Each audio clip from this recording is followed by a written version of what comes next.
Jeremiah's row on it. And then, so today we have Jeremiah Collins, and he is the head of our XBN leverage and leverage division, and is a passionate advocate for leveraging technology to design, build, and scale success. As a previous DOO which is Director of Operations, for one of our network's high producing teams, he brings experience, knowledge, and energy to helping all those he connects with build an experiential life and business by design, not by default.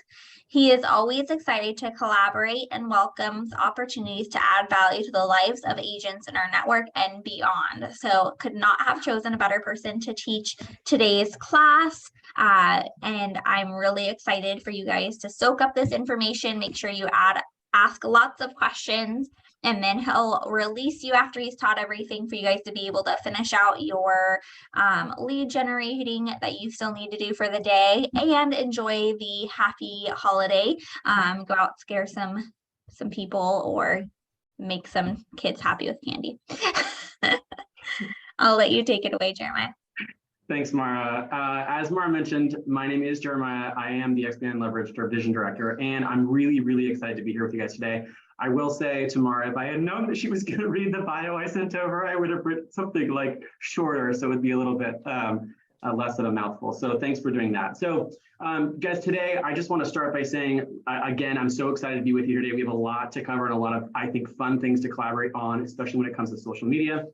And I can't wait to do that. And so let's just get started. Oh, wait, one housekeeping thing, and that is I do typically talk about this fast the entire time. So please just unmute yourself and ask me to slow down or repeat myself. I'm happy to do so. This time is about you and the value that you get out of this course. So please, please, please just feel free to raise your hand and make it collaborative. I'm going to try to keep track of the chat as we go along. It's a lot to do for one person, but I'll do my best. So if you guys have questions, just unmute and pose those questions, and we'll go from there. Fair? Hooray. Okay, let's get started. So today we're going to be covering how to capture leads using social media. We're going to start by reviewing the 10-5-1 engagement plan. We'll go over the 80-20 principle, and we'll look at some strategies for how we can market ourselves and also gain leads through social media. Before we start, I think that we already may have done this, but before we start, we heard all about your guys' success that you've had in Ignite so far. What I am curious about, for those of you who are on this call and who attended the previous Ignite sessions, what have you gotten out of this so far? I think, what would you say is like your top thing right now? Please just unmute yourself and say something. If you don't, I'll pick on you. Go ahead. Me? Cheyenne, yeah, shoot. I watched the open house call, and Okay. I made a goal to do 50 open houses between now and the end of 2023. That's awesome. Awesome. Anyone else? For me, I think what has resonated, I've sort of already done most of Ignite the last session, and I'm just kind of filling in what I've missed, but that there's something for everyone. You know, if you're not comfortable with getting leads a certain way, you know, do what you're comfortable with. I mean, I'm getting leads going wine tasting. Yes, I love it. So I know that a big component of Ignite is accountability. I would like for someone to unmute themselves and tell me a little bit about how is that going and what are your ahas from working with an accountability partner?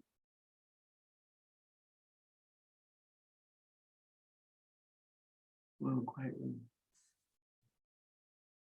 Sandy, I think I know that you have a mentor. Tell me a little bit about what that's like, because that's kind of an accountability partner situation. What's that like for you? It's good. She's, of course it's good. It's good because she's available anytime to answer questions.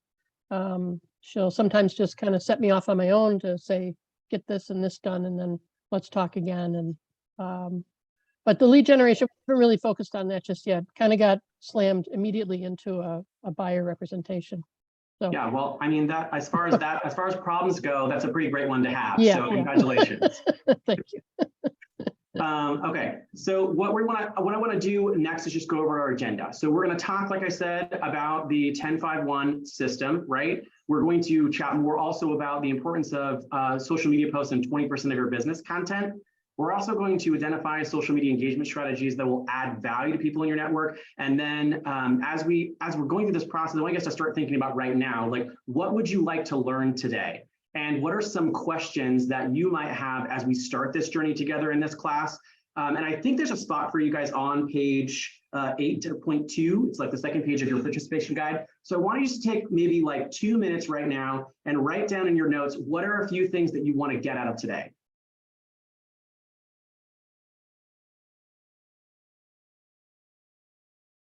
And then when one or all of you are brave enough, just unmute yourself and tell me something you'd like to get out of today. I'm going to write down a list of them as well. Go ahead. I'm hoping to have a solid approach, kind of some structured guidelines on ways to approach it that are sound and efficient, that can be repeated successfully, as opposed to like blindly posting things on Facebook and hoping that somebody likes it. So you want a system. I guarantee you're going to get that today. Someone else. I know that I would like to be able to learn, get ideas of how to, I guess, stand out from other posts on social media. Yep.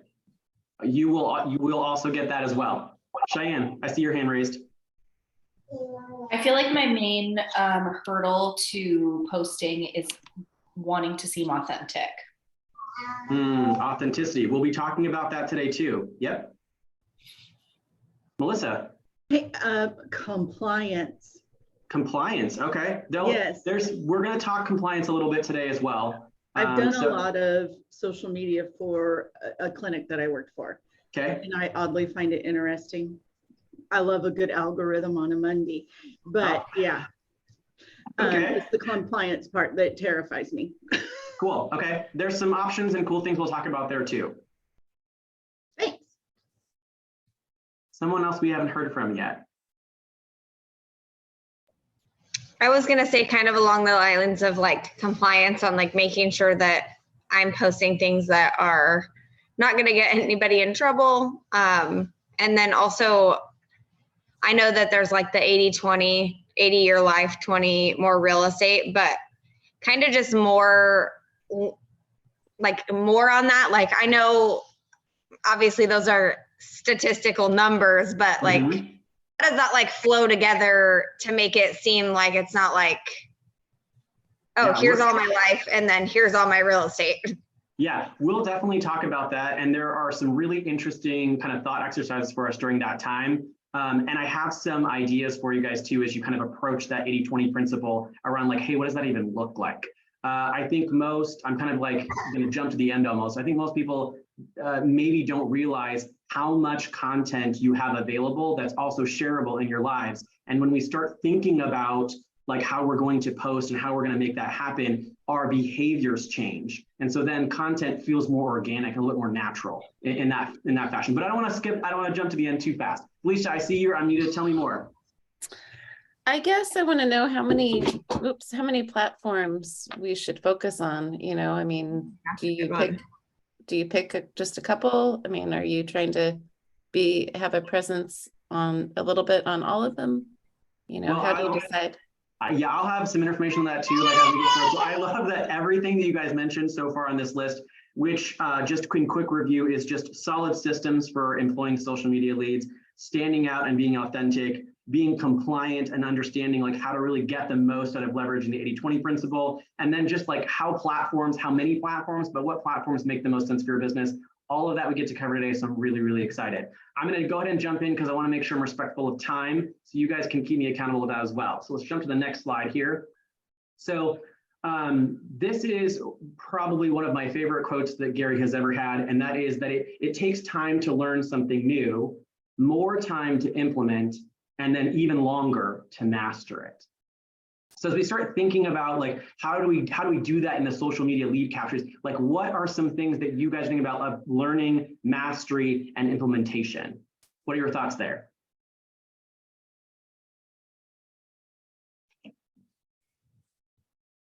Nobody? It's okay. I would say for me, what is so great and is relevant about this quote for me is that social media is a living, breathing thing that's always changing. So you always have this amazing opportunity to learn more, right? And so mastery gets to be something that, like, when you've mastered social media, it's because you understand how, like, these things work together. Not so much that, like, you've mastered Facebook, right? Like, that's probably not going to happen because Facebook will change just as soon as you do, or Meta, whichever, those of you who are on the fence about that. My point there just being that, like, what is so great about this quote and the relevancy of social media is that it's a chance for you to continually learn, grow, and get better. And if that's not what it's all about, then I don't know what is. Okay, so as I mentioned before, here's our agenda again. It's important to know that, like, even with social media, if you're conducting lead generation as we head into this 10-5 principle, and kind of like a caveat default, your first compliance check-in, if you will. And that is, it's really important that you all know when you're using your social media that you must reference your Market Center DBA. Quick show of hands, how many people know what a DBA is? Yay, good, we've got some hands, okay, good. So your DBA stands for doing business as, and as an employee, a contract employee with Keller Williams Realty International through your market centers, your DBA logo is a logo that exists at your market center level. And I wanna make sure I'm very clear about this. You cannot use the Keller Williams Real Estate, like International or Keller Williams Real Estate logo. You must use the one that's associated with your market center because that is where your license is held. Are there any questions on that? So we probably have some people from every market center. I am at KWSC, but there's also some from KWS, as well as Capital City and Southern Oregon. You can find those by going to experiencebrokeragenetwork.com. They're at the bottom of that landing page, the home landing page. Any questions there? All right. Additionally, you can look up your state rules for posting on social media. NAR has a really cool website that I know that you will get. Oh, someone's chatting. That you will get after this. What's what happened in designs? Yes, Mike, they do have them in designs. That's true. Thanks, Mike. Feel free to unmute yourself when you guys want to share something. You can also go and mention. What's that? Oh, I was just saying, sounds yeah, they have them in designs, and then I know also when you're doing the campaigns, like I was talking about, how you can do auto generate your social media using command. On there, they also have there as well. Cool. Yeah. Jeremiah? Yes. Will you tell us what DBA stands for again? No problem. It's doing business as. And it means that your you may have, for example, for me, I may be Jeremiah Collins Realty, Keller Williams Sunset Corridor. That is the entire name of my business. If my business does not include that Keller Williams Sunset Corridor, I'm not truly following the DBA compliance rule. Okay. All good there? Yeah, thank you. Okay. And I got another question on that. Are we supposed to put each office is independently owned, that little phrase on there?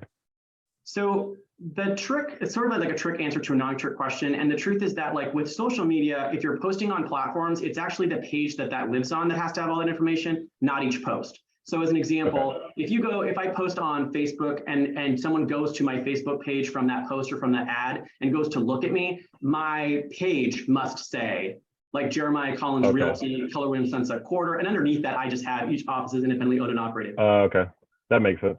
So you do need it, yes, but it doesn't have to live on each post. It also doesn't have to live on each ad. Excuse me, it needs to live on the page where that ad lives, or where it originated from, its source. That makes sense. Same thing for all the other platforms. Wherever your home platform is, that's where that information has to live. So we're going to talk next. I feel like I skipped a slide here. Maybe I didn't. Okay. We're going to talk next about the 10-5-1 social engagement system. And this is our first step into systematizing your social media. So as part of your daily success system, you should be, or you're likely have been, liking, commenting, and direct messaging people on your social profiles. If you've been doing that, then you've actually been executing the 10-5-1 engagement system. So today, we're going to do kind of a deep dive and explore tools for success within this system. Who can tell me what the 10-5-1 stands for? Someone already knew the answer to this because they already mentioned it. Is it like 10 likes, 5 comments, and 1 message?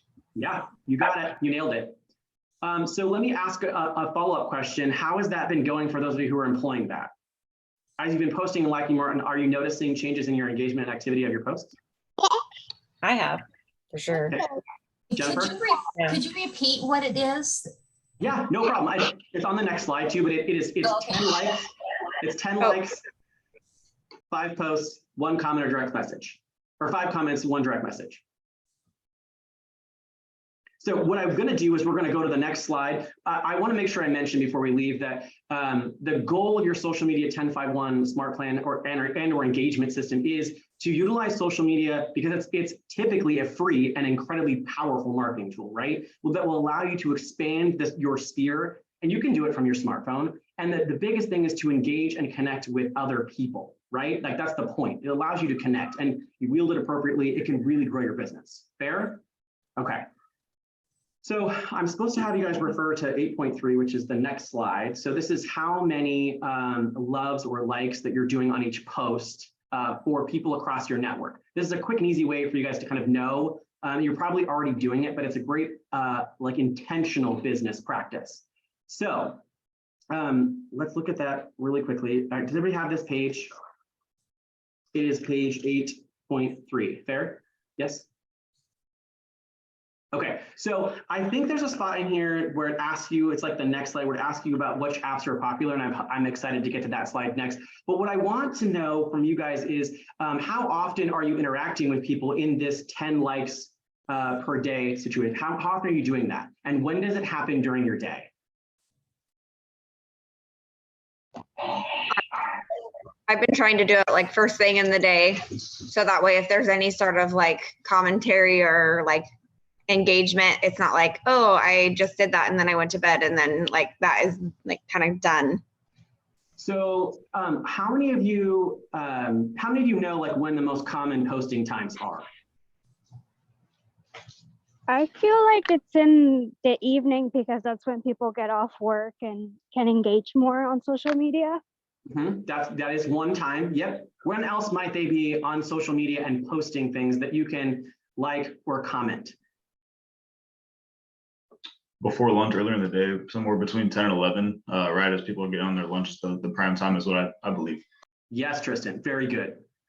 What else? There's kind of like 3 main times during the day, and I'm going to jump to the end here and just tell you that typically there's people who are up in the early morning who post things like inspirational quotes or things that come through them that they then repost from somewhere else, like as they're getting ready for their day. Then, much like Tristan said, there's this big chunk of time kind of from 11 to 1 o'clock every single day where people are like on their lunch period. They're either scrolling through and connecting with content or they're posting content for themselves.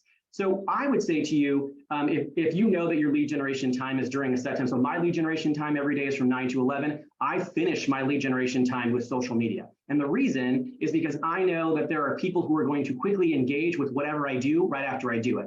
And I'm priming the system to know that if I'm going to post something, that it's like upcoming. Okay, I sort of glossed over a really big concept there. Does everybody know what post priming is?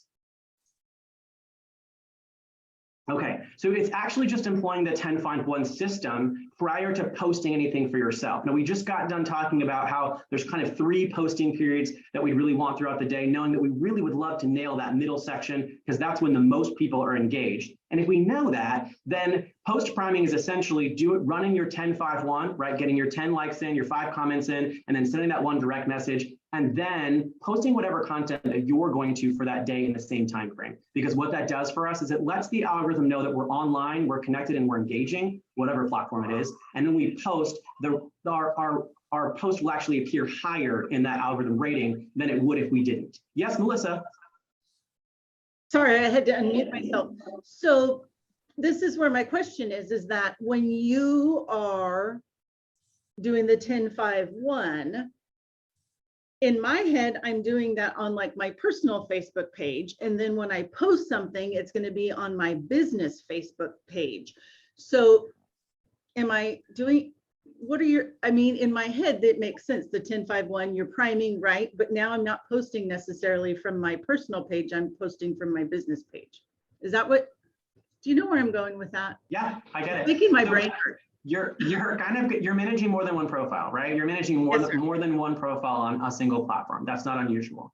So your business page is going to be, let's just use Facebook because I think everyone's pretty familiar with that and how those two pages work together. Your page for a personal, it may or may not include the people in your world who may choose to buy, sell, or invest in real estate with you. That might not be true, but your business page is probably something they're interacting with. So when I'm thinking about lead generation, what I'm talking about is being on my business page as like either an admin or owner of that page, and I'm commenting, liking, and subscribing and sending messages from that page itself. I'm still going to follow the 80-20 principle, which we haven't gotten to yet. I love that we're just like jumping right in. That's super exciting to me. And as a result, like what you're going to see is that page will grow. Now your personal page will grow as well, but there's got to be some crossover. And I always recommend for agents who are thinking about like, gosh, how do I do that? Because you probably have a personal page with people who follow you, right? They look at your posts, they comment, they like, they leave you messages. That's great.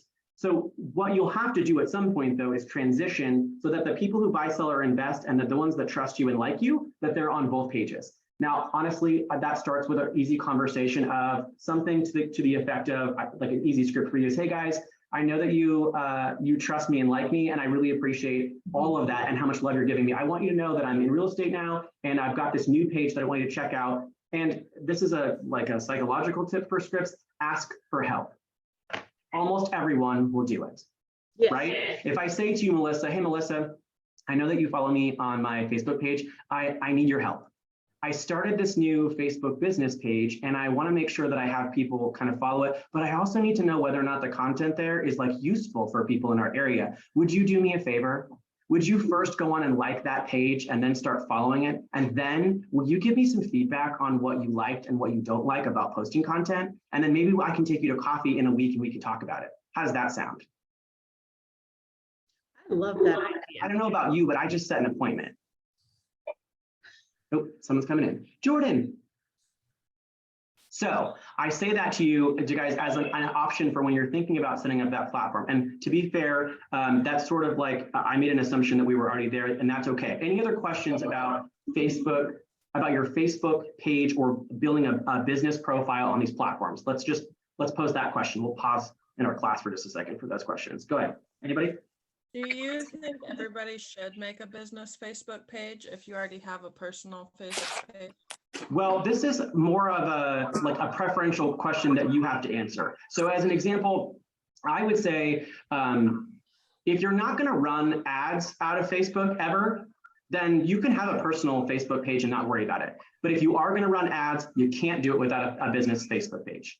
Oh, gotcha. Okay. Thanks. So it's more of a technicality and I'm like, I guess, less preferential. The preference is whether or not you want to run ads. If you do or are going to want to run ads, you'll have to follow the rules there as far as Facebook is concerned. Any other questions about having a business profile? No? Okay. So I'm going to go on to our next slide here, which is connecting with comments. So I think a lot of agents get on here and they're like, oh gosh, what do I write? Who has that paralysis by analysis? They're like, I don't even know what to say. I think one of the first things to remember about comments is that they're supposed to be pretty short, right? Like, and if you're commenting on 5 posts, this shouldn't take you more than about, I would say 10 minutes at most. You aren't writing, there's actually a note in here that I think is quite funny. You're not writing the grapes of wrath, right? You're just adding a few words of encouragement, some congratulations, or even some just admiration. The point with your comments is to spread like positivity and optimism on whatever it is. It goes even better if there's some sort of personal connection that you have with that you can then like duly encourage. So like I said, I think it's easy to overthink like what should I write on there because I want to think about like having a unique voice or a brand or blah, blah, blah, blah. Let me just tell you right now that like in your world right now, there are people that know you and like you, and they want to hear what you think and what you have to say. So what I would love to know is who recently has had a comment or a post on social media directed at you, towards you, or on one of your posts that made you feel seen or heard.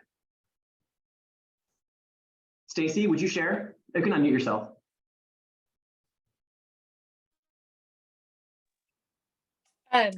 Well, I'm jumping in here, so I don't know if it is, but every Tuesday I post on my socials about my broker tour. And so I always like put something up there and people respond in kind with that and just let me know that, you know, they appreciate it, that it's like something that they look forward to every week. So things like that. Yes, good. So when I'm thinking about, I'm just going to mute you for a second there, Stacey. When I'm thinking about like how you are, when you get a comment that makes you feel seen and heard, what are some things, maybe let's take it a step back. What are some things that help you feel seen and heard when you have a conversation?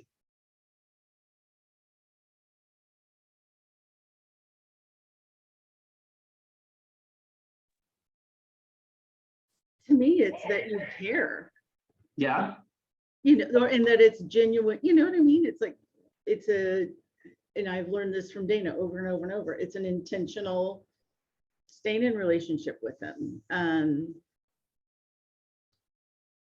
So I would say that anytime you're posting a comment on any social media post or ad or anything that you're responding to on social media, first is keep it authentic and keep it you. That's one thing. That comment should feel like you're having a conversation with that person, just doing it through the window of that text field.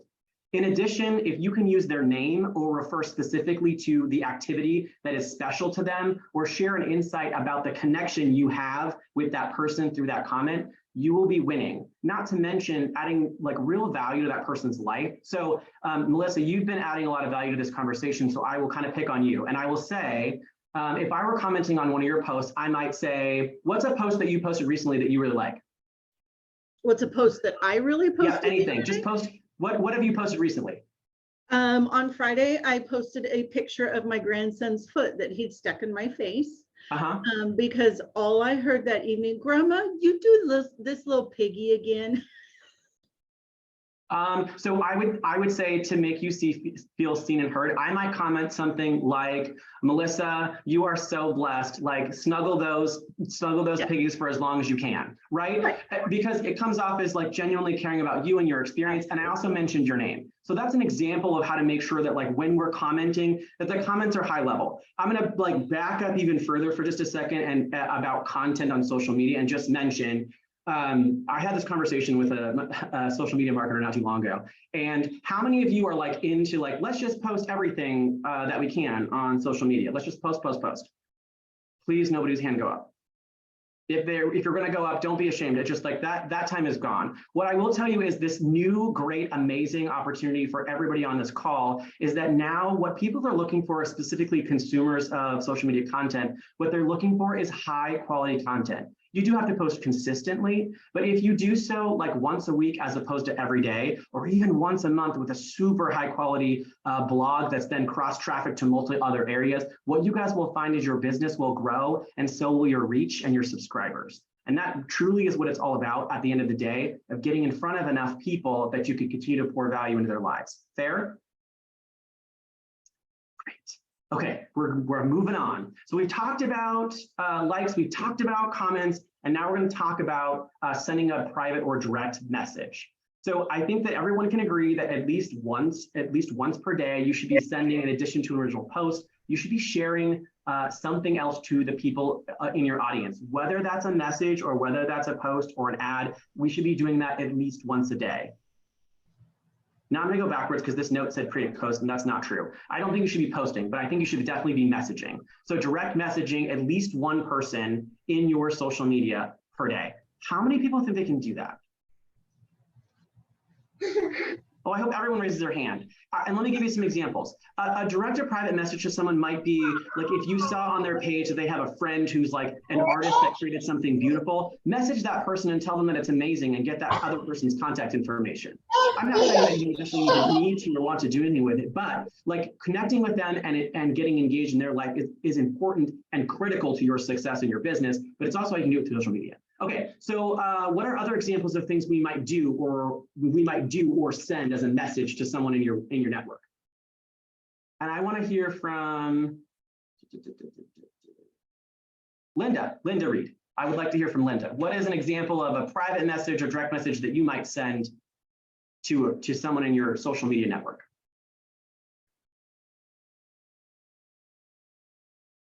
Linda, you're on mute. I'm gonna ask you to unmute. There you go. Gosh, I can't, well, for example, one person that I just did some business with, the little venture that she has, a little home-based business. So So I've been just sending her some congratulations, and because startup businesses are hard. Okay. So that's just something that I have been private messaging her periodically.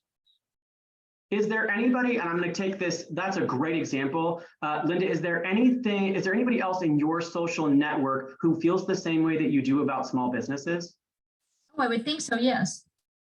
Could we maybe take the information about this friend who started a small business and send that to our other connections in social media as a private message, like, hey, did you hear? So-and-so started a business. Here's what they do. Who do you know?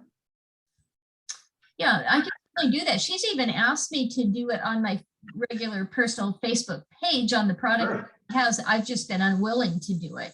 But I wouldn't mind doing it to people that I am well acquainted with and present it that way. Yeah, that's a great idea. Yeah. So some other ideas, like, guys, how many of the people on your social media have birthdays? How many of them have children that have birthdays? How many of them have holiday plans that are coming up? I mean, all of these opportunities that you might pick up the phone and call them for are also an opportunity for you to private message them and start a conversation there. There? Good? Okay, I'm moving to the next slide here. Trying to keep us moving. Oh, yay, our first orange aha screen. What are some ahas from our time so far?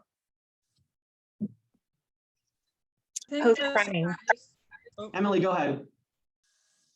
I think it ties with Charity's class the other day. She said someone on her Facebook shared that their daughters were getting married, and she messaged them like, oh, I can't believe they're that age already. And then it ended up like she sold both daughters their house.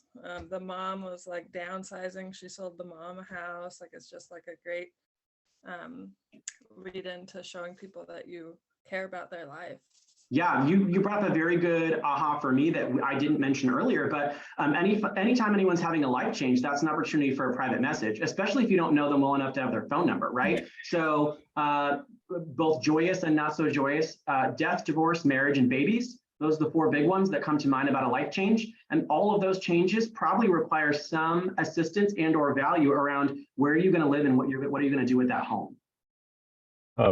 I would say my biggest aha is sending direct messages. I already do this in the comments. I do that quite often, but I don't send too many direct messages. So that's a big aha for me.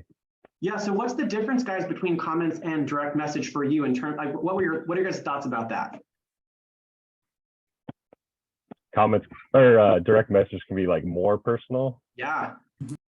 Not to mention your direct message it's a string of dialogue. So it's not one conversation that then ends and goes away. It's actually a conversation that continues, right? So now you've opened up an opportunity to have a big conversation where you don't have to go back to the original post to see if they commented or recommented.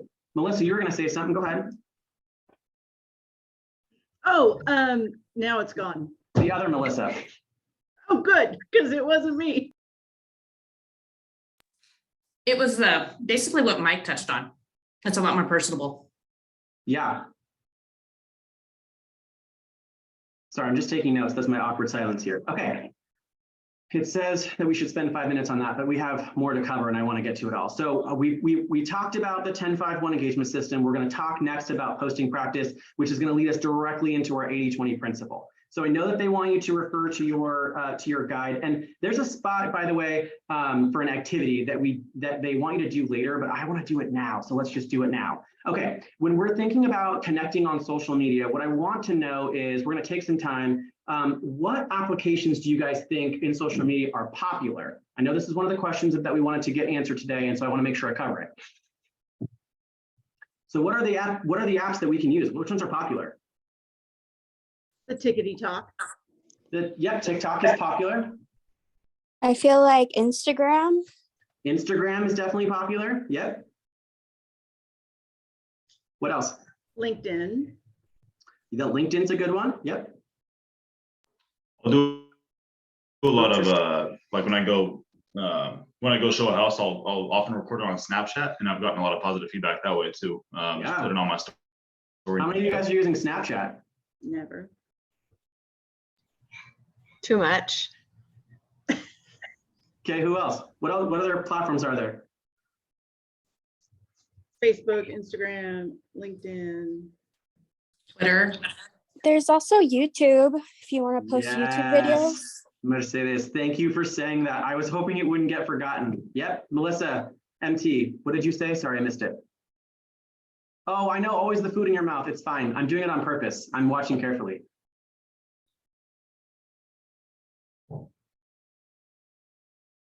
Did we miss any?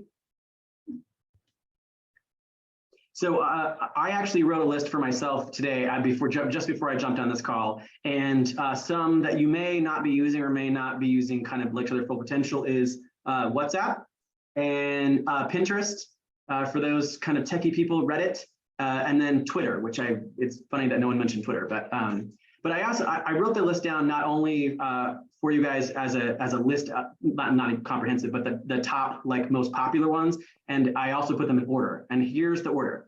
So the number one app that is most used by most subscribers with 2.9 billion subscribers is Facebook, followed shortly by 2.1 billion users on YouTube. I think we often don't think about YouTube as being like that much of a social platform, but I can tell you right now that YouTube is the second largest archivable and searchable search engine like in existence. So it goes Google, YouTube. And if you think about it, it makes a lot of sense because people are looking for like, oh, how do I do ... They're looking for a video tutorial how to do it. I just taught a class along with our director of marketing down in Southern Oregon this last week around creating videos, and YouTube was like the central player in that conversation. Primarily because I think if you're not on YouTube, you're potentially missing a pretty large audience and a pretty large chance, right? 2.2 billion people can't be wrong. Okay, followed shortly by WhatsApp is the third most used social media application. 2 billion people are subscribed. Followed by Instagram at 2 billion, TikTok at 1 billion, which I found funny to me that there's half as many subscribers on TikTok as there are on Instagram, because I feel like I don't even have TikTok and I watch TikToks. And then Snapchat at 538 million, Pinterest with 448 million. That surprised me, folks. How many people have a Pinterest account? That's a lot of potential subscribers and followers that I was like, I'm missing out there. Reddit has just about 430 million, followed by LinkedIn at 250, and then Twitter rounding out at 217 million followers. My point there really was to make, I'll be right with you, Tristan, I promise.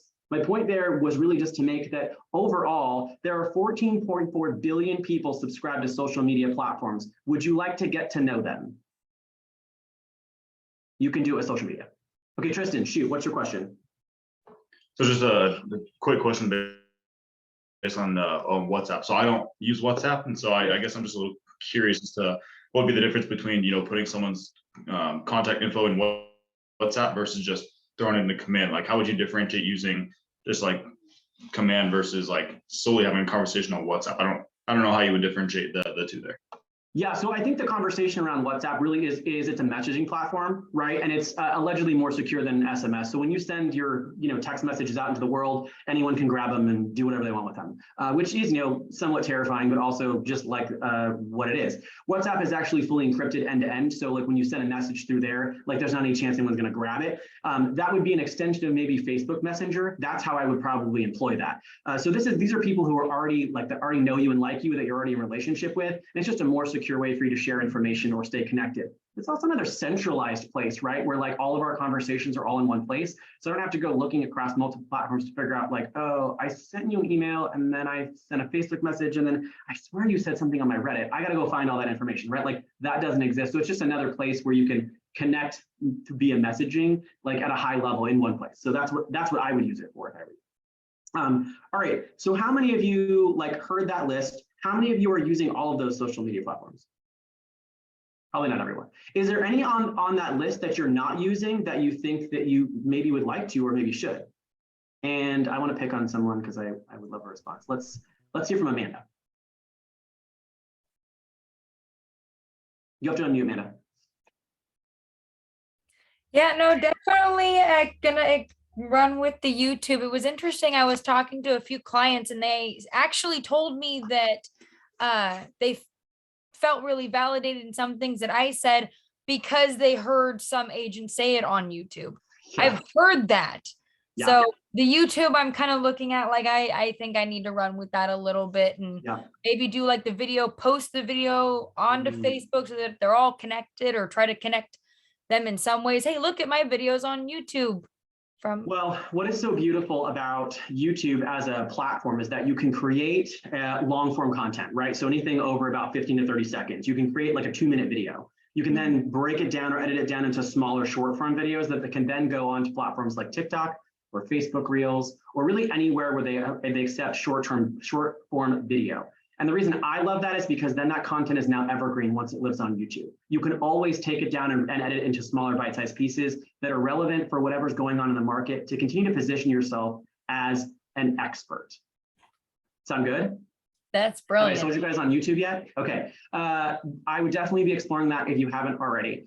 In addition, I would mention that you have a ton of network resources if that's something you guys want to explore on a deeper dive. We offer several classes and then also some services to take care of that if you need help. All right, let's jump into our 80-20 principle. I feel like I've squirreled too much. One quick question. Get I excited. have one, Yes, one quick Sandy. question. What platforms does Command work with best? Oh, I knew you were going to put me on the spot and say that. That's a really good question. So Command is fully integrated with both Facebook and Instagram, and also, I believe, Twitter at this point in time. There's a few third-party options for you to kind of like sync or integrate for other platforms, but none of them are really great. So when you're looking to kind of run your social media, like ads, posting, or really kind of anything else social media related, you're really going to stick to, for Command, you'll need to stick to Facebook and Instagram and Twitter. And so to clarify, basically, if you make a video and you post it on YouTube and break it into small pieces and post it on some of those other social media sites, that would be a fairly cheap way of doing video advertising, correct? It's free. So yes, it's very So cheap. even better. All right. I should say it's free in the sense that you'll have to create the content, like you'll spend time and money and resource to do that. But once that's done, yes, no, you're not necessarily paying for an ad just to post that in several places. I would tell you that in my world and my business, like if I'm going to take the effort to make short form, it's going to be an ad that's going to generate leads for me. It's not just going to be something I post somewhere, right? We want to make sure that everything that we're doing around our social media, if we're going to spend the time creating content, is intentional about generating leads, capturing those leads, converting them, and then having it build our business to the scale and at the cadence that we want, okay? All right, so everybody pop into your participation guide. We're looking at the 80-20 posting principle, and we're gonna talk about that now. I think that most of you kind of hit that on the head. I'm wondering if only 1 in 5 posts that you make are about your real estate business, why do you think it's so important for you to follow that model? I'm gonna jump to the next slide because I think this is kind of amazing. So when you're looking at the posting practices, what is surprising to you guys about that?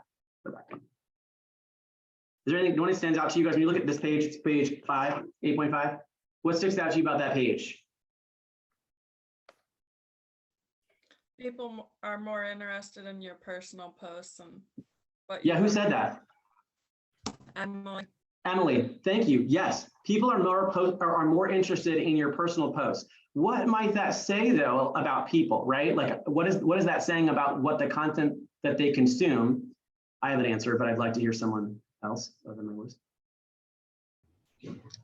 They're consuming content that's like relatable for them. So things that are closely related to, like if they have pets and you have pets, or they went shopping and you went shopping, or their kids have a football game and your kids have a football game. Yeah, people want to consume content and be in business with other people, not robots, not automatons, not chatbots. Cheyenne, go ahead. I see your hand raised. You have to also just be likable in our business. People aren't going to do business with somebody they don't like. Well, and at the end of the day, right, like what does social media allow you guys to do truly? It allows you to build trust quickly. Who wants to hand over keys to the largest, most expensive asset that you own to someone you don't know at all? That sounds awful.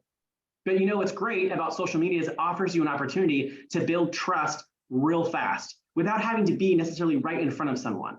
It gives them a glimpse into your life. That's why when I saw this 80-20 principle initially, I was like, oh, I know that. And then I was like, oh, no, I don't. But this was really telling to me, and my aha around this was, gosh, people are more concerned about who you are as a person than what your business is doing, or how you're showing up as a business person.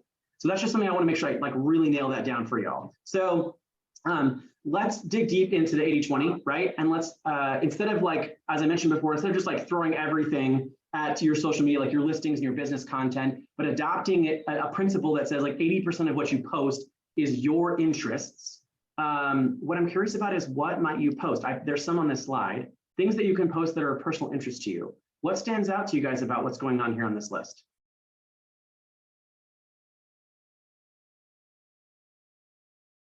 Activities. Yeah. It's your life. It's what you're interested in. And someone asked earlier today, they want to know, how do I show up as authentic, or how do I show up as unique? Who had that question? Was that you, Cheyenne? I feel like someone asked that question. I'll tell you, the way to show up authentically and the way to show up uniquely is like, I think it's kind of a misnomer. You are unique. There's only one Cheyenne Reisner. What you're interested in, what you follow on social media, what you post, what you comment on, all of that is uniquely you. When you're thinking about being authentic, I think, would you say that the version of you online is authentically you? How you respond, the things that you like, track, follow, and subscribe to are things that you as Cheyenne are interested in. If that's true, you're always authentically yourself. Do you think it matters if you're not like, I'm kind of like all over the place. I like a little bit of everything, like here, there. I'm not like very focused on like, oh, I'm the person that only likes, I'm like full on exercise or full on, like I'm always about my pets. Do you think like picking one of those things and kind of having that be like your like priority on your online presence is better? Because then they like think that and they're like, oh, I think of them. Well, it comes down to how people are gonna get to know you that way. So it's fine if Ashley, as a person, you have a lot of varied interests. Is it critical that all the people who will engage with you on social media know about every single interest? Or might we narrow that down to your most passionate things? Which, thank you for saying that, because you've led us into the very next thing that we're gonna do together as an activity. You guys can see on page 8.6, that top list there says we're gonna start by listing the top 5 things that we are most passionate about. And I would say a list of 5 is a long list, but let's pick the top 5 things we're most passionate about. And I'm gonna let you guys do, I'm taking it, you guys do that.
So another minute here. And then I would love for someone to, actually, I think I'm just gonna pick someone. I think I'm gonna pick Mike. Mike, I would like for you to share your top 5 most passionate things. Okay. I got 4. I know there's a 5. I'm sure there's probably way more than this, but I wrote down 4 of them so far. I wrote friendships, sightseeing / like adventures, like hiking, that kind of stuff. I'm also like a foodie, like checking out different places for food, and then sports, like basketball and football. Okay. So Mike, when I think about you as a person right now, what I'm curious about is when we go to look at your social media profiles, will we see that borne out in the types of things that you like, comment, subscribe to? Definitely on my personal page. I have not incorporated that on my business page yet. Yeah, so maybe let's brainstorm some ideas for Mike around how he can show up on his social media in that way. So I heard friendship, I heard outdoor recreation, I think is what you said. I also heard food, which everybody can relate to, and sports, right? Do you play any sports, Mike? No, kind of. Well, I play a little bit of disc golf once in a while. Disc golf, cool. So where are the greatest disc golf places? Oh my gosh, I'm not sure what that was. It was baby. I like to go around. Oh, okay. Dexter or like here in Crest. There's even a little one in Crestwell. Okay. They're all over. So Mike, I think like this is just one thing of many that we can pull from what you've just told us. But Mike, I think an easy post, an easy super organic post for you right now, like today, is Mike's top picks of disc golf courses in your area. That could go out today. Yeah. Oh yeah. Because it's unique enough that people are going to engage with it, right? It's definitely authentic to who you are as a person, and it's gonna gain some traction. Who else would like to share one of their passions? So we can brainstorm ideas for posting. Melissa T, go. I have animals, family, outdoor, music, and travel. Okay. What kind of music? Just live music, just music in general. I love music. It's good for the soul. What about the music? I love that you said good for your soul, but what about the music that's good for your soul that resonates with you right now? Like, what is it about it? Oh man, it just, I don't know. It takes just kind of, well, depending on the music, it takes the weight off. It helps you focus. It takes the weight off and the stress off. It motivates. There's a lot about it. What if Melissa posted on this Friday, Melissa's top 5 songs for a stress-free Saturday? Because music is good for the soul. I guarantee that post would also get engagement and traction, right? And you could even pose a poll, like, what is your favorite stress-free song? So when you guys are thinking about like these things, I don't know if that makes sense what we're doing there, but I'm actually just asking more questions about diving deeper and digging a little bit deeper about your passions, because there's something very specific about why Melissa likes music, why she feels it's good for her soul. And then how do we translate that to a post? Well, first of all, just post it, right? Like and then do it better. Okay. Who has questions on that? Or who has another passion they want to share that we can strategize? Financial stability. It's the reason why I got into real estate, and anybody that knows me even before I was a real estate agent would know that about me. Amanda, why is that important to you? On a deeply personal level, I came from really humble beginnings and kind of kicked and scratched and clawed my way to being in a less humble situation. And obviously with being a real estate agent, that's like kind of my pitch now, is it's like everyone deserves that kind of financial stability, and with stability comes empowerment. Okay, so I don't know how that blurs. I know that kind of blurs the line of businessy post. No, this is the story that you're going to post is deeply personal. It's one about how you started in your humble beginnings and why you chose real estate as the vehicle and home ownership as the vehicle to being out of that place. I can guarantee there are tens of thousands of people that would resonate deeply with what you have to share. And if you're vulnerable enough to do so on a post, I can promise that people will engage with that post. So when you say post it, do you recommend posting it more on like a personal sphere, or doing it more as like an ad? No, personal photo. And this is going to be a personal post, right? This is not an ad, it's not about business. So what I would advise you to do is I don't know if you have one, but like, everyone has those like Throwback Friday photos. Throw back a Friday to a picture of yourself that might be kind of vulnerable about when you were in these humble beginnings. Let that be the main part of the post. And then just write in that caption something super short and sweet about like looking back at history. So happy to be where we're at now. Let's talk about why home ownership can get you from where I was to where I am now. Like that conversation is something people will engage with and want to be a part of. Again, that's about you sharing your story. But I guess as we dive deep there, folks, what I want to again highlight is what Amanda is doing is she's sharing something that's uniquely her, authentically her, and it's a perspective that only she can share. That's what we have to focus on as we build out our content, because that's what people resonate. And I'm going to tell you also one other thing, just to get that drunk monkey off your shoulder. Not everybody is going to engage with your content. And let me be really frank, they aren't your people.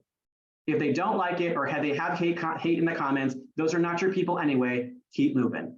Facebook and Instagram and social media can be a place where people kind of just like word diarrhea on other people. Just thank them for their time and move on. Or better yet, don't read the comments outside of the good ones. It's funny because you have to read the comments to know if they're good. Okay, sorry. Okay, I know that I have to go on to our 20% things, and these ones I think for most of you guys will probably be pretty straightforward. I know that every agent on this call is probably putting in like listings and open houses and kind of awards, if there's awards that you want to share. I call it humble bragging. Also speaking events or classes that you're offering. I would just tell you that the two places that make sense for when you have business type posts are, one, anything that's happening in your business in terms of like real estate that's moving, i.e. like congratulate your clients on a close and let people know when the next house is coming up. Also announcing your open houses is powerful because it really ties into being an event.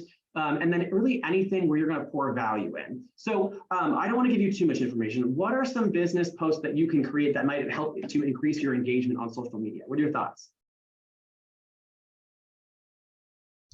I'm kind of at a loss, like, because I'm in the very beginning. I haven't had any listings or sales or clients. So I'm like, I don't know what to post on there that's still bringing value from somebody who hasn't done it yet. Yeah, Ashley, do you have access to a TMO? Yes. Okay. Do you have access to like our RMLS status updates for our market? You do? Okay. So for you, this is how you start establishing yourself as an expert. I want you to pull up the TMO for the median priced house that you'll pull from the RMLS status update and just do a simple post of, can you believe the median price is ... and this is what inventory is on the market ... Call today for more information. It's a simple post about what's happening in the market. Do you know the most common question? Oh, this is a slam dunk for everyone on this call. What's the most common question you get as a realtor? How's the market? How's the market? Which The big everyone on this call who's an expert knows that you answer that question by asking a question, which is, well, that depends if you're a buyer, seller, or investor. Which one are you? Right? So Amanda, Ashley, the conversations that you can have on your social media around posts can be things that help like position you as an expert. So give data, give stats, give feeling, right? Like if there's your posts don't have to be for business, always just like your listings or your open houses or your awards or your events. It can also be things like, did you know that in your community, like this new pool is going in? Are you aware that like my favorite place to connect with other people is at this coffee shop because they offer this thing? So those are still business posts that show up in a way where you are positioned as the expert, as well as something that people are going to want to read about. Or they call it thumb stopping content, which I always thought was weird, the idea of thumbs. Okay, so what are some other ideas for posts that might increase your engagement on social media? I do quite a few video walkthroughs. Yes.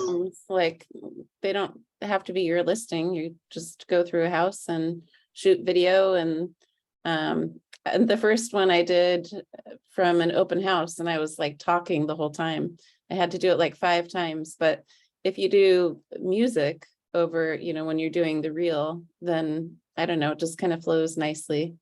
Yes. So 2 things I want to mention about videos, just as a cautionary tale. I know Felicia's doing that correctly, but I want to mention for everyone else on the call before they just start shooting reels in another property. Number 1, video recording anything inside of a house has to have the express written consent of the listing agent and the seller. So please do not shoot any video and release it on Facebook or anywhere else where it might be marketed or seen by the consumer without the express written consent of both seller and listing agent if it's not yours.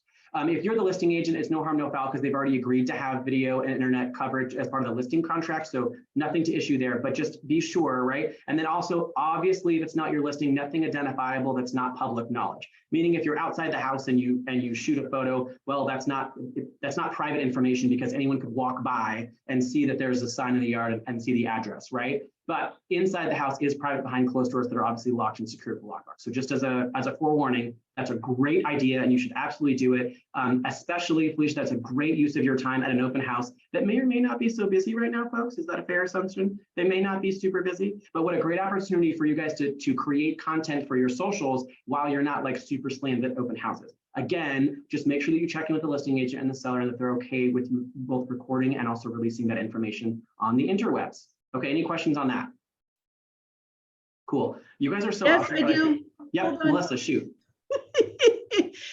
So this is one that I do have a lot of questions. Well, as far as compliance. So if you're doing you're going live on Facebook, you're showing a house, does that, or you're doing a preview, right? Does that have to come from your business Facebook page or your personal?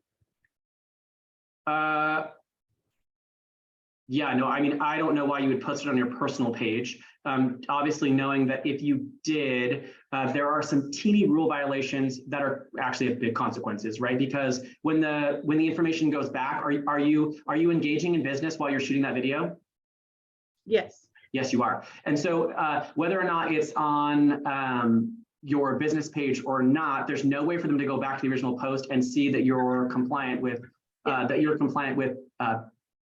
oh gosh, I'm sorry, folks. I have a neighbor who just walked by in a taco outfit. It was really distracting. Thanks you guys for your patience. I'm going to reset my brain real quick and we'll get right back into it. So for compliance, you need to make sure that it says your DBA logo as well as owned and operated independently. Right. And that post has to go back to a place where that exists. Is that on your personal page?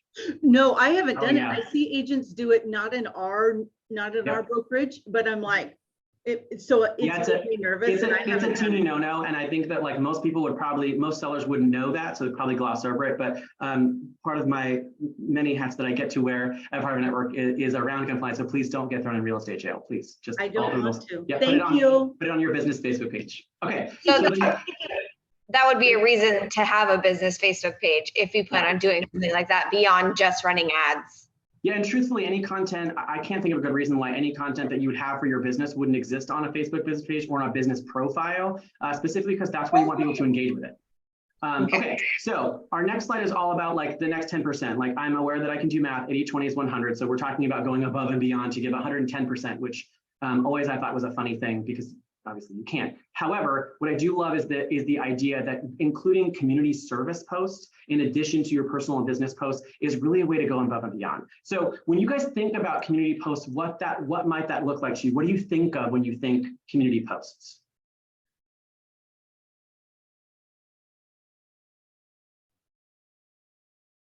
Like a charity fundraiser kind of thing. Yes, charity fundraiser, that's good. Or like an animal shelter in need, or maybe like a hunger campaign. But also think about things like school closures or property tax increases, or if there's any organizations that like are changing their service structure, i.e., do you guys remember during like COVID when everything shut down and community members couldn't get access to things that are really important? Would that be information that people might want to know on your page? I know that a couple of years back when we had those real bad forest fires, we posted evacuation routes on our websites and on our Facebook pages and what to do and which places where you should call if you needed help. So those are all things that are community-based that again help you show up as not only an expert, but it's that extra 10% to get to 110%. I don't know. All right, what ahas do you guys have about that?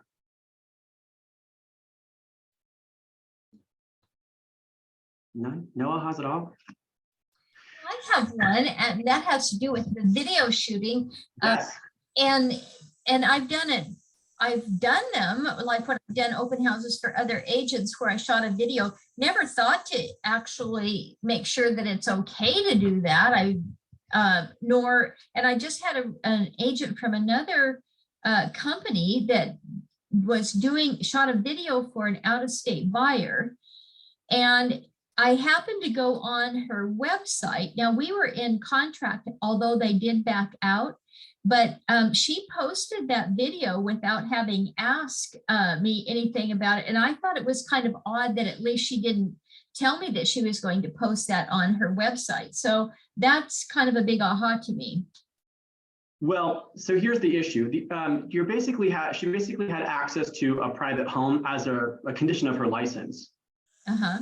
So by posting that online without express consent of the seller, she has exposed your seller's privacy to the world potentially, right? So, and I think about this because, like, what if the house wasn't vacant, but what if someone on the interweb saw that video walkthrough, and now some random person who only came across that information because of the protected right of that agent to view the property in a private manner. They now know the entire floor plan of the house, where the dog sleeps, where the valuables are. So from our perspective, like, this is why I asked you guys to make sure that you have consent for both seller and listing agent if you're going to do that, because it just protects you. and it protects that client as well. And as you know, as part of being KW culture, we are definitely win-win-win, like do the right thing. What's even more strange about this is about 10 days after that happened, randomly one morning, a gentleman showed up at this listing, pulls out a ladder, and there were some roof issues, but pulls out a ladder to go up onto the top of the house without ringing the doorbell or anything. So the seller comes out and asks him what he's doing. And he just was kind of mumbling. So then she texted me real quick and she said, I don't have this guy down on my list. Did one of these people that came through and looked at the house, did they order a roof inspection? And I said, no, I know nothing about it. I said, have that guy call me. And so when she told him that, he just took down his ladder and off he went. And he didn't have any markings on his vehicle, did not give her a card or anything, but it was just pretty dang weird. Well, that is, yeah, it's always strange when people trespass. She should have called the police. Because I think that like calling you is a good idea, but yeah, I mean, typically vendors identify themselves. They don't just start walking up on the roof. At least the vendors that I work with would ring the bell, identify themselves, let them know why they're there, how long they're going to be there, scope of work, that sort of thing, probably hand a business card out. So what a very powerful lesson, Linda, as a reminder that like when you have people who are truly trespassing on property, as again, same idea, when you shoot a video, it's kind of like trespassing over the internet inside of your property for the same reason. And I probably shouldn't have said that because I'm being recorded. Let's go to the next slide here. She's gonna have to have all of this.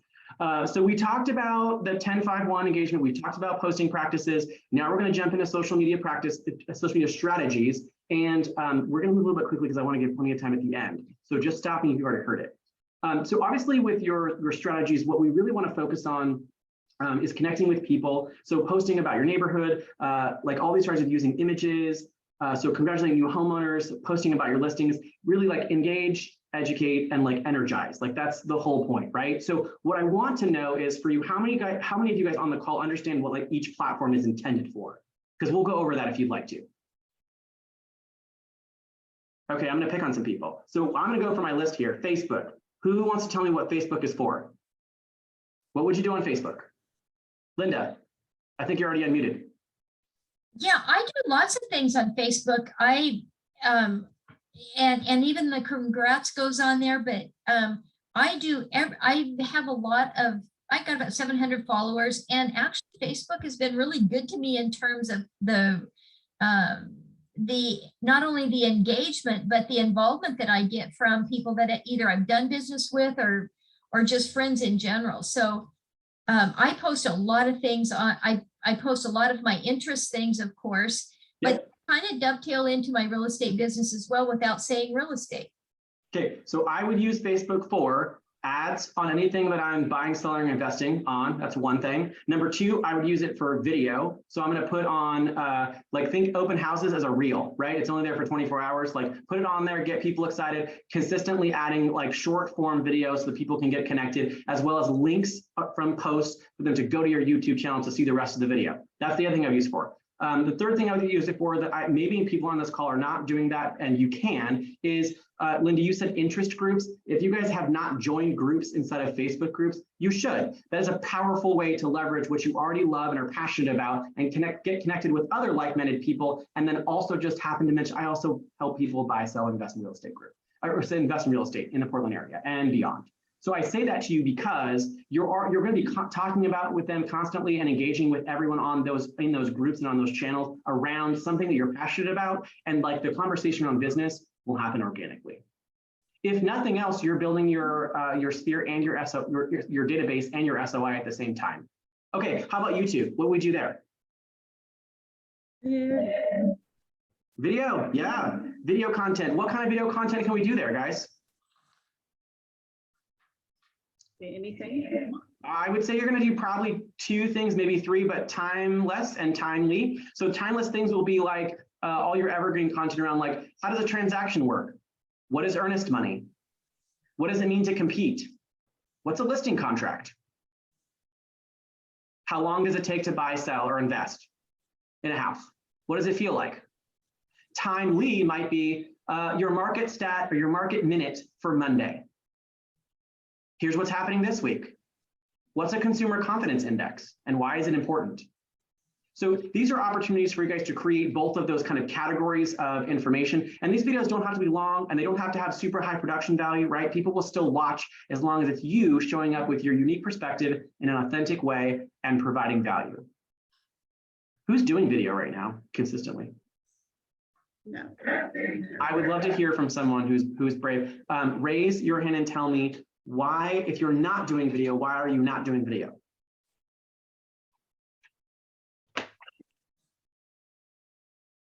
Oh, I will. You go. Go ahead, Melissa.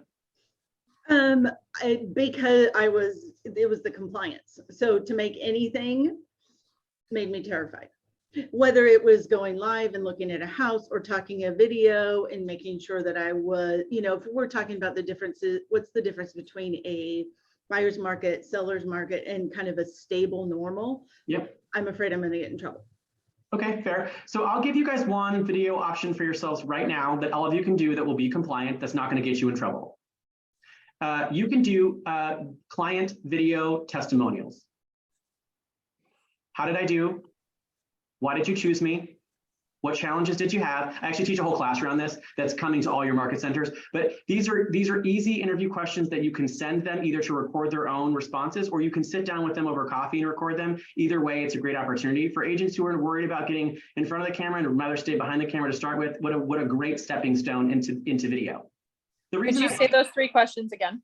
Oh, I promise I'll send you guys, if you send me an email, I'll send you the actual list of questions. It has a flyer and a rundown of pro tips, how to make that interview feel super comfy. It'll also give you instructions on setup and everything you need to do to make that a super success for your clients. So just send me an email and I'll send it back to you. So Can we just put it in the chat? You can totally put it in the chat. Put your email in the chat and I will grab that chat history when we're done here and I'll send you guys that info. So the reason I say doing client testimonials because it works. I am a big fan of things that work multiple places. So in addition to being on YouTube where they can find you, you can also link it to your website. Do you think that people would like to know how good you are at your job from your website and they could click a link and go see videos of other people saying nice things about you? You know what you could also use it for is on Google, because it doesn't require them even to be past clients to be linked to Google. Which brings me to another point. If you're also not doing Google My Business, please look that up or email me about that specifically and I will help. Okay, so what about Instagram? What would we do there? You guys are probably using Instagram. What would we do on Instagram? Pictures. Yes, pictures, personality, flair, perspective, all in photos. What does that look like or feel like? Super short form, almost no words, right? Like tell the story with a photo. That's what Instagram is all about.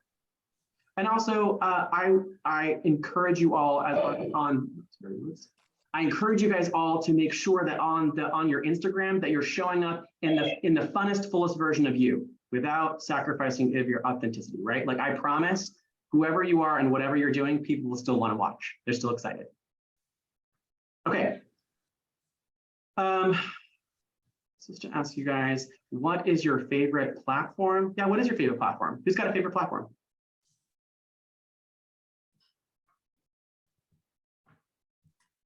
I pretty well stick to Facebook and Instagram.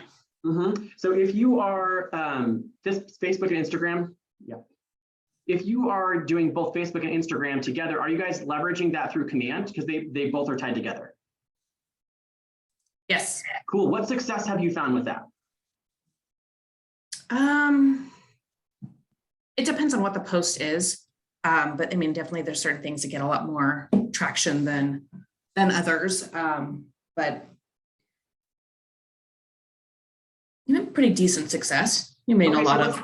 Let's talk it depends a on little bit about how we can subject. highlight our business. Next slide. I have to like tell my computer next slide. It doesn't just do it. So number one, I know, isn't that funny? About social media strategies, number one is highlight your business. So we get to think about hyper local information. So when I think about hyper local, I'm thinking about like the small, like 1 mile radius around where I live, work, and expanding that to a concentric circle that's larger to 5 miles, then 10, and then 20. I'd say 20 is about as far as you can get and being hyper local. But what are some hyper local things or information that you can provide to clients that ties to your business? The easy button on this is market trends.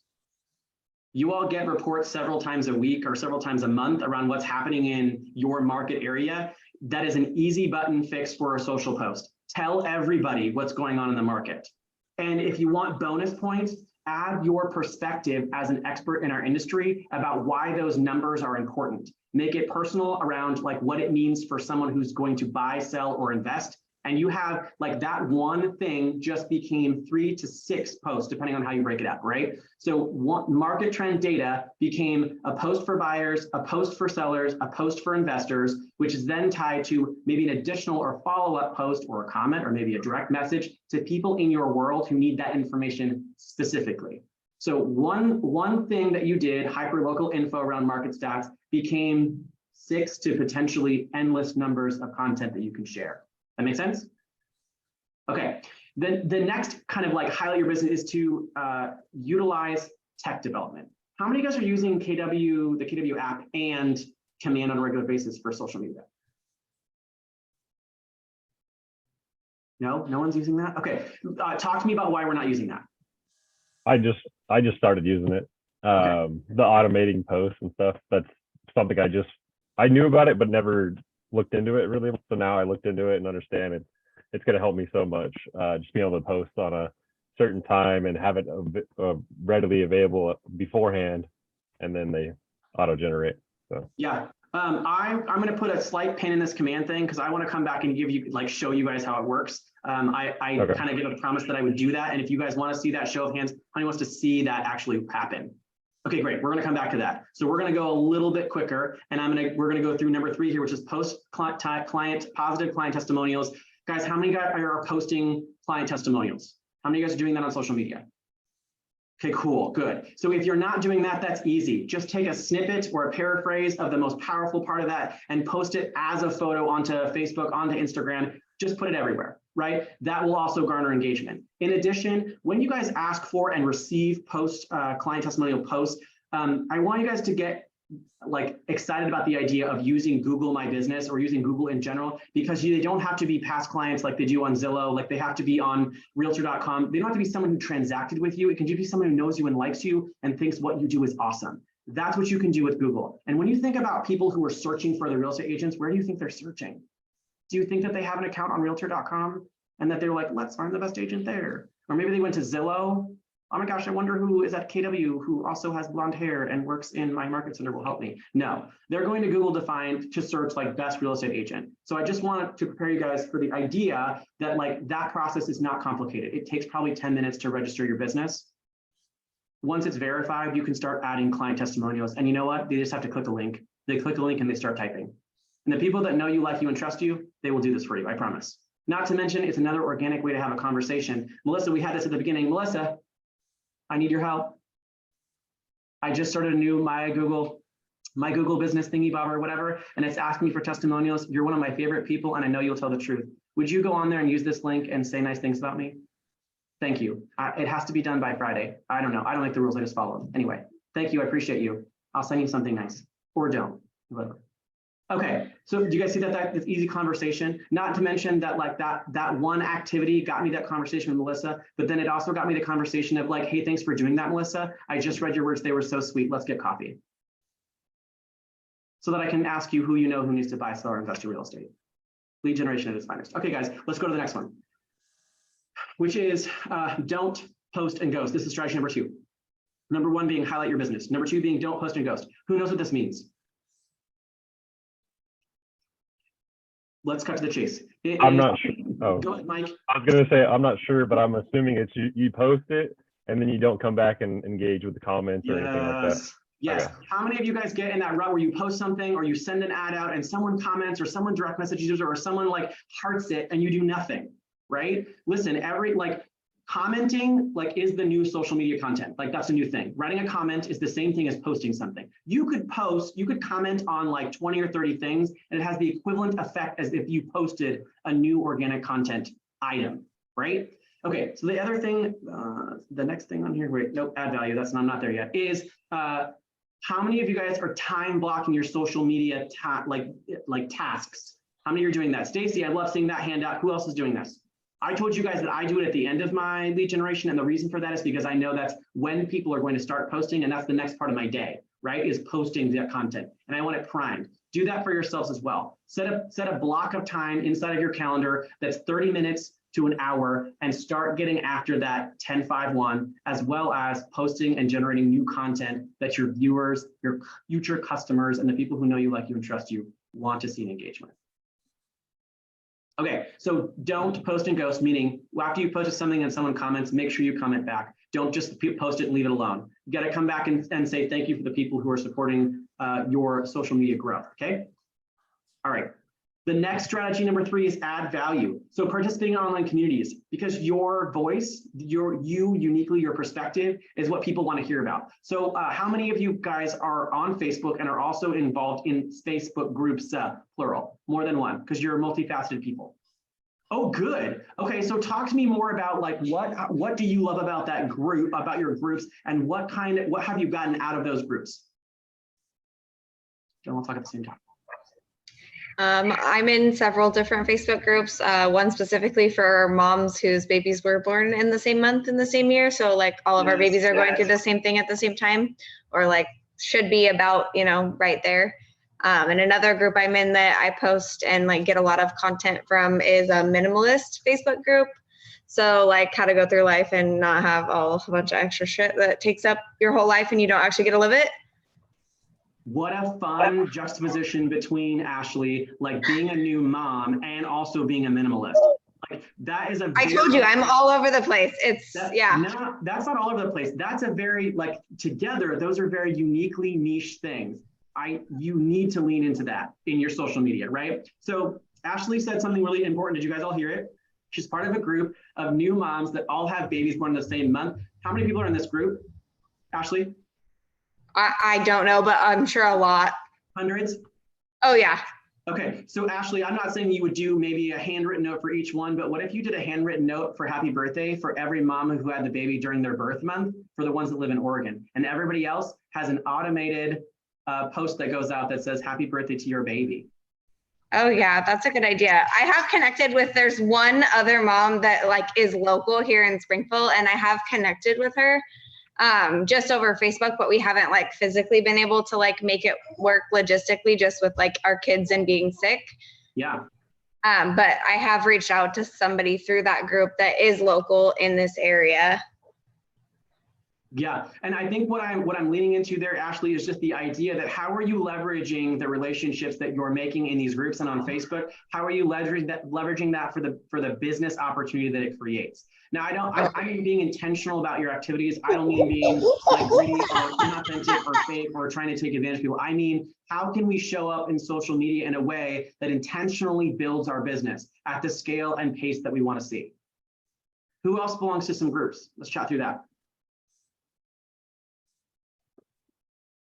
I live in Krell, so I'm on Crestwell Community Connection. It talks about everything going on in our town.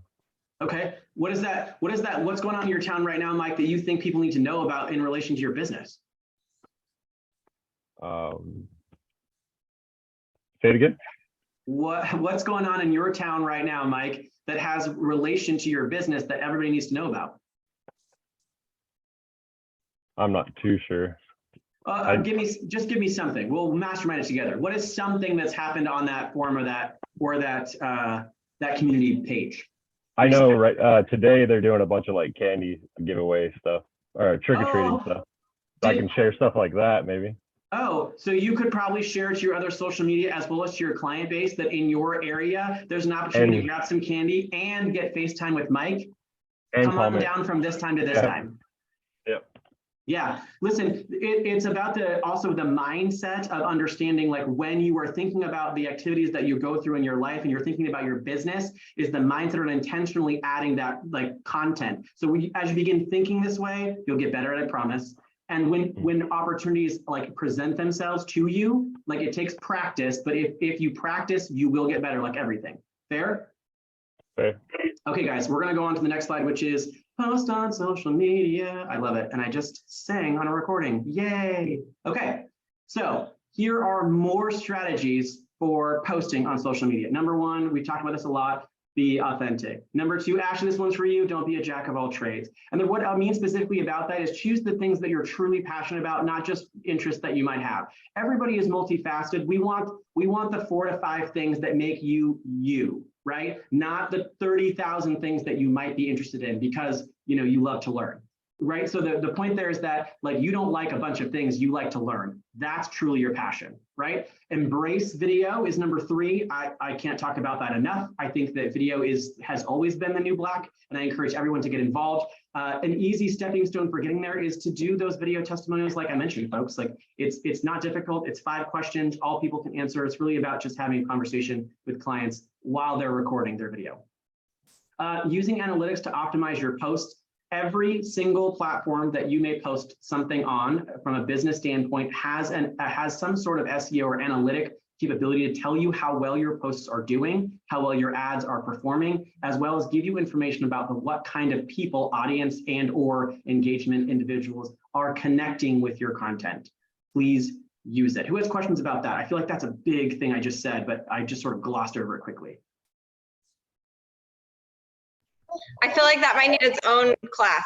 It certainly is. It is, and it certainly should be. I think as a aside, I would mention, so like Facebook Business Suite has a set of analytics that will tell you like what posts are working, what posts are not working, and what you might do to change that, right? Like even to suggest like post during this time. Okay, the 5th there is asking for help. I myself, as well as our director of marketing for XBN, we are a resource to you. We want to see you guys all succeed at a super high level. We are one of many resources you have available to you to help build, bolster, and grow your business through social media. Please do not be afraid to send us an email or connect with your Market Center MCCT for more information on what you can do with the resources you already have available through our KW Tech Stack, as well as like ... And I say ... because that's a long laundry list. Okay, let's recap. We saw the 10-5-1 principle, as well as the 80-20, I should say 80-20 principle, the 10-5-1 strategy and system. We also talked about some additional strategies for what you should post and how you should post it with highlighting your business, don't ghost and post, and also adding value. And that leads me to ahas. What are your guys' ahas for today? And I promise I'm not leaving you. There's going to be an Ask Me Anything time. We've got about 20 minutes left, so. Melissa. For me, it would be focusing in on a few things instead of the many, and creating video that aligns with those, and the stats for as far as I don't have like a lot of business transactions, so leaning into the statistics of the area and that kind of information. All of that was lots of direction for me. Yeah. Thank you. Who else wants to share? I would say that just the use of YouTube in general is something I never would have thought of. Okay. Cheyenne, I think I see you unmuted. I have been requesting reviews through Zillow, and I need to make it a goal to swap to the one that you mentioned, Google. Yeah, so I will kind of like camp back on that for another second and just mention what I love about the difference between Zillow and Google is that there's no requirement for them to have closed a transaction with you. Zillow requires that, and so does Realtor.com, but Google doesn't care. Well, and I think the people signing up for a Zillow account is part of what's making it prohibitive. Like, so I know that you can do it as a guest. Okay, but maybe that's not clear to people that I'm requesting from. Yeah. So when you guys think about sending your reviews, and we're gonna like mastermind this specific thing about your business right now, and you're asking for a review, how are you guys doing that?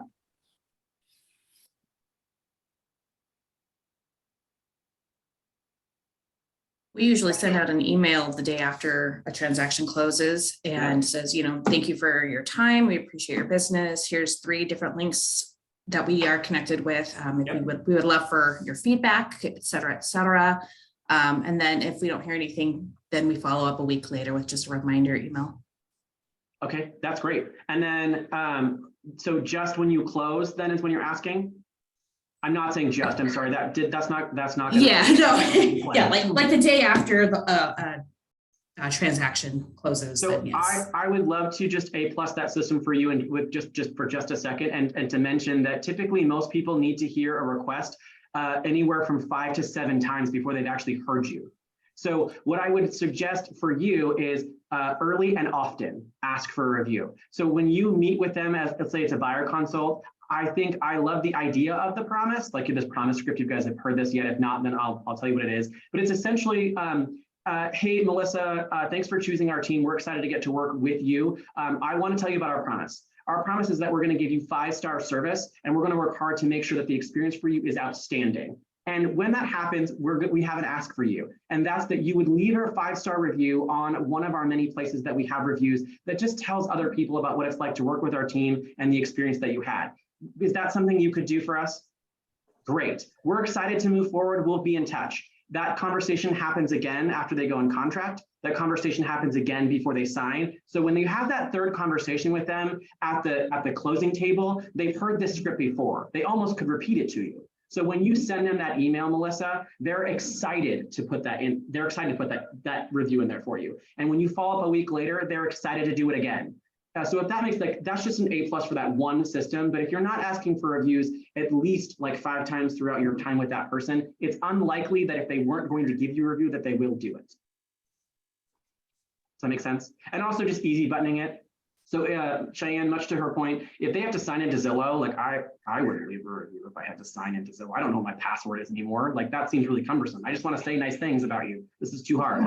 So what I love about Google is that almost everyone is pretty much signed into Google when they're online anyway. So when they go to leave a review, it's as easy as just clicking the link and going through. Fair? Okay. So the other things that we have to cover here as far as AHAs, they want to know specifically, which I actually love this, but how has your thinking changed as part of this course on social media? What ideas or mindsets were new to you? I really liked how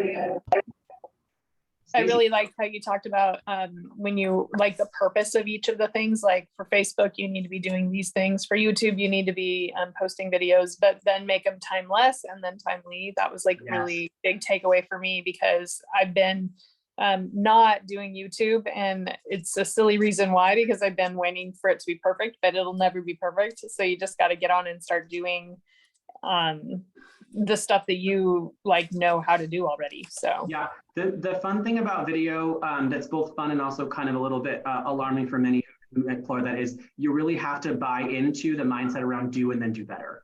The truth is, if you watch like anyone who's really good at video now, like influencers or TikTok stars or whatever, what you'll notice is that their early content is horrible.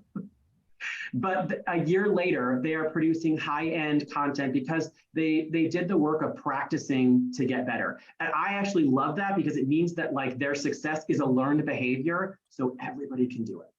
Right? And I think that's always exciting. Okay, so how do you guys feel differently? What was meaningful for you guys today? And I promise we're not done. There'll be some time for Ask Me Anything. What was meaningful for you today? Yeah, I will say that it dawned on me that, for example, Facebook, right? Because I'm old. I'm an old grandma. I still like Facebook. All the others still confuse me a little bit.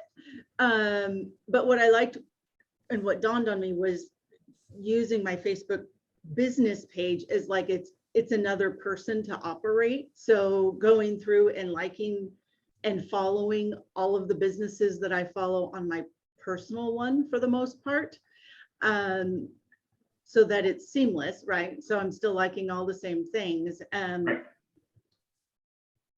And rather than like getting on there, you know, and planning the posts for the week and then calling it good.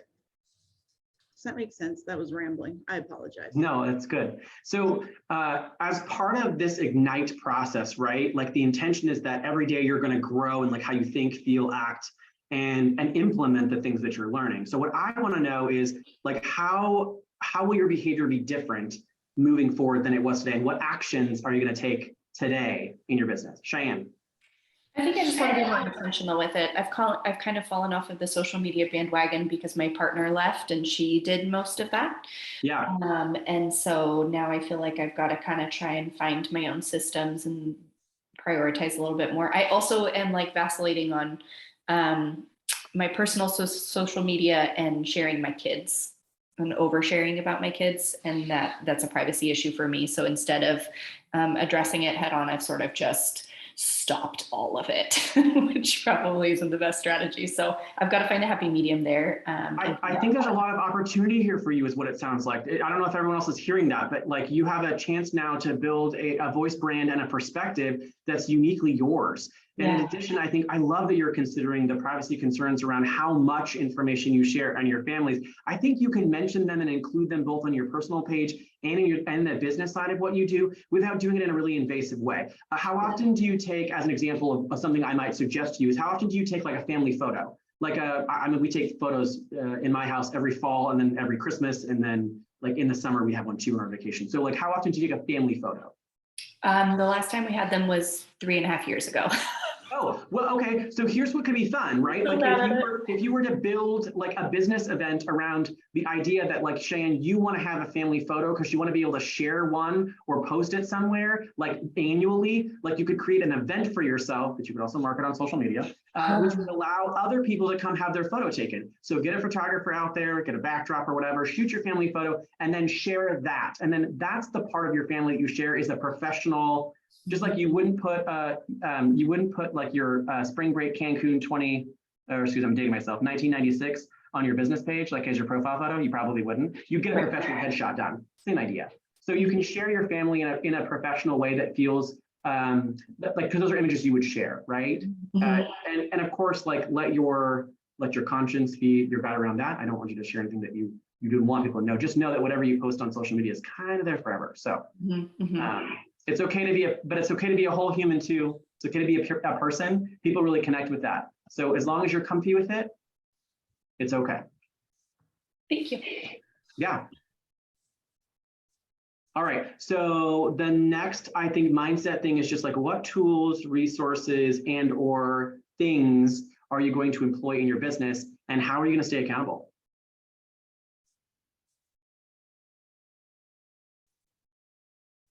Oh no, crickets. Linda, help me. Well, for one thing, I've been in the business for going on 6 years now. And one of the reasons that I hopped in today is that I have a website, I've got a Facebook page, and you know, I just need to learn how to do it more effectively. Sure. But I do a lot of posting like on my Facebook page, and I know that it has brought me business. The one thing that I came for today, and I started to check into it, but I used to ask for reviews and testimonials, and I would put those in a buyer broker handout that I gave, a binded, I'd spiral bind it and all that. But the last 1.5 years, 2 years, I've been so busy that I don't even hand those things out, and I haven't needed to. But I also don't have a professional, like I don't have a Google page. So today, before the class, maybe it was just because I knew I was going to do this class, but I started working on that Google page. I had 4 clients that came to me this past year that all said they found me online. And so I have another company, or I have a company that does my video postings of my listings and when I have a sale, and then they do some blog posts and that sort of thing. So I don't have to do that. And so I'm just assuming that that's how people have found me, is because of the efforts that's been put out there by my my website and the company that is doing this for me. But today drove me, I mean, just knowing this class drove me to actually take the step to get this Google reviews done and start having even a larger and a better presence for people to be able to find me. Yes, thanks for that. I think you hit on a lot of really powerful and important things. And when I asked about tools, I think in my mind, I'm thinking about like Google My Business is a tool, right? Command is a tool. The KW Consumer app is a tool. There are things that and resources might be experiencebrokerage.network.com to get more info on professional services that will do that for you. So I just want to make a point that whether or not you're someone who is looking for the easy button for someone to do it for you, or whether or not you're looking to do it yourself, either are very achievable. I'm going to jump to this next slide. because we're supposed to talk about success systems. And I think you guys all know what's coming next. And that is about having a success system for as you head forward into your lead generation today. So for the next hour, I think is supposed to be planning your day or whenever your next lead generation cycle is for you guys in your week, which may be tomorrow. Really, it's about following that system. So number one is having your daily success tracker, where you can see that you're having your conversations, contacts added, handwritten notes, your 10-5-1 engagement, and then additional kind of enrichment conversations. This looks familiar, yes? To everybody on this call? Okay, great. Ooh, that scared me for a second. So what I want to make sure that I go through with you is this TCPA, which is the do not call list. Have you guys had this conversation already? I want to make sure I leave time for us to do the AMA. So I'm going to tell you that please do me a favor and don't get me fired. And please read through this and make sure that you follow all this information. It's critically important that you follow the rules for TCPA. It's not just a real estate issue. It's also like illegal. So please make sure that if you have any questions, comments about that, you can reach out to your market center, as well as like the additional resources we have for our legal team to help you understand TCPA. Okay. The next thing is obviously your mindset, or your, what do they call that? Your positive affirmation. Who would like to say the affirmation? Jennifer, I know you're listening. I think that you'd like to say this. Will you do that for me? Unmute yourself, Jennifer. There you go. Trying, sorry. I engage every conversation in the spirit of contribution, and people are happy to be in relationship with me. Right. That's good, Jennifer. And who else would like to try? Felicia. I engage every conversation in the spirit of contribution, and people are happy to be in relationship with me. Okay, so as we say these affirmations to ourselves, I'm curious if you guys will give me some feedback, and that is this. Does this affirmation resonate with you? Because I might read this as, I engage every conversation in the spirit of contribution, and people are happy to be in relationship with me. Because I know that for myself, like getting on the phone and calling someone, like I need to get pumped up. So I would encourage you guys all, as you're thinking about your positive affirmation, do what you need to do to put yourself in the right mindset. I will tell you, I know that I've been sitting in this chair for too long right now on this call, and I probably, if I had to get on the phone right now, I would be doing a 30-second dance break. And the reason is just to like get things moving, get myself feeling good. And then I would say this affirmation again, and I would immediately make a phone call, because I know that the energy and the way that I talk, the way that I feel, and even the smile that I have on my face when I'm talking translates to the conversation. So I'd encourage you to do the same things as you get ready to make these calls and to reach out on social media. Okay. All right, so we're supposed to next have like 20 minutes of role play, which we don't have time for that. We have like 4 minutes plus I'm gonna extend a little bit of time for our AMA. So what I wanna know is, what is the conversation that you guys are having from your Conversations at Smart career book via your Ignite handbook? What is the conversation that you're having right now that we can role play? Or what is the conversation you'd like to have, but you just don't have a script for?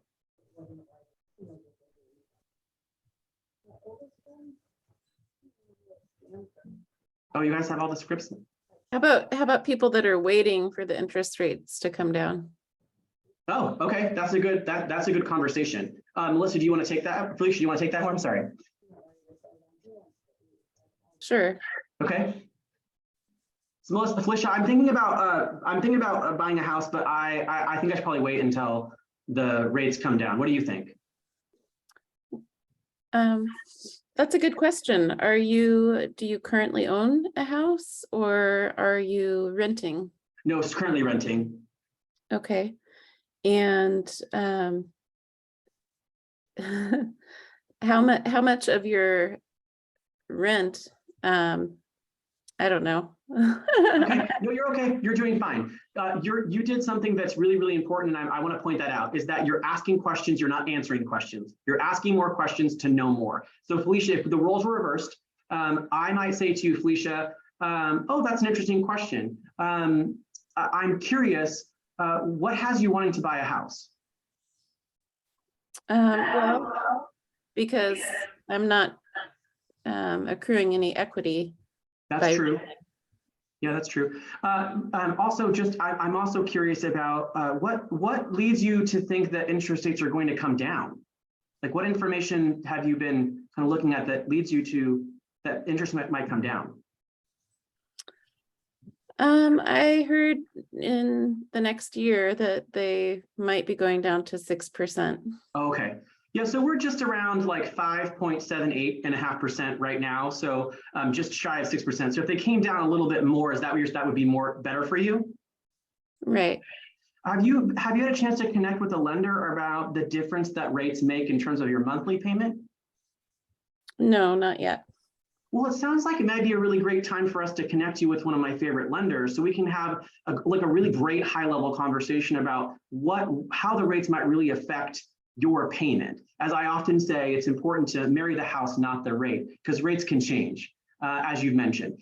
The thing I am curious about, what would be your time frame if all other things were in alignment? What would be your time frame for moving? Could you move next month? Would you move 6 months from now? If all the things were ideal, the right house, the right price, the right rate, how quickly could you move? I guess it would depend on if I am qualified or not.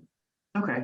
Well, I think our next best steps there are to connect you with a real estate mortgage expert to get more information about what the rate looks like and what your monthly payment would be like. And then we can also meet to talk more about what that might look like in the future. How does that sound?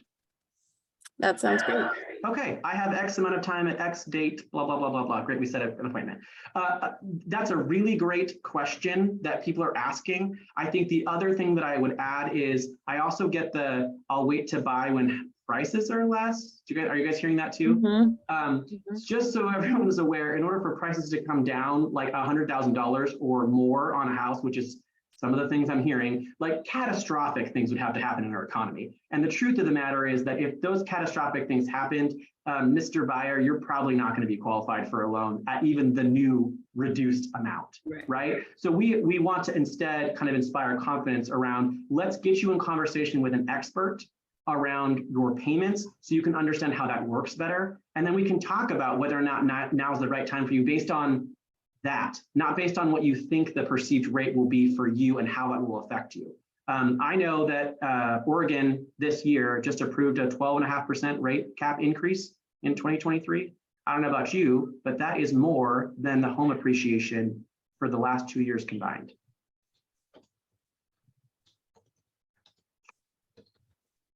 So I'm not saying like now's the time, I'm saying now's the time for a conversation. Is that fair? Can you guys all have that conversation? Was that good enough? Sorry, I'm not like great at this, but I'm okay at it. So is that a good enough conversation for you guys to have right now? What's another convo we might that we might mastermind together?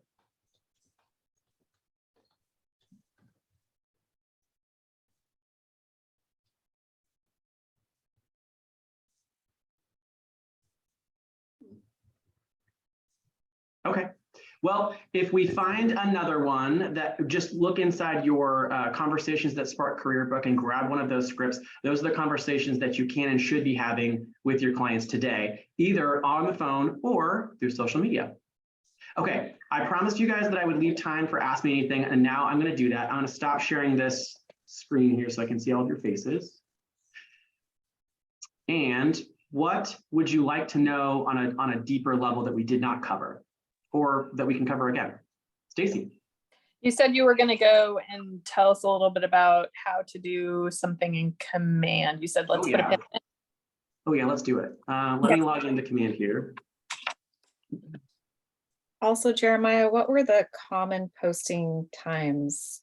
Yeah, so typically posting before 8 a.m., right? So people see it when they wake up. And then also posting right around 11 o'clock, between 11 and 1 when people are going on their lunch or on their way to lunch. That also primes the algorithm if you're going to post something. Okay. And then obviously just after work days are over, so between 5 and 7 is a really common time as well.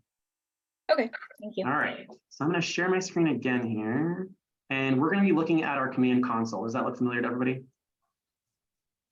Okay, great. So what I wanted to do is just, in case you guys ever get lost, you can click on the red KW, the top left-hand corner, the applet list will open up so you can see where you're headed. We're going to go to our campaigns.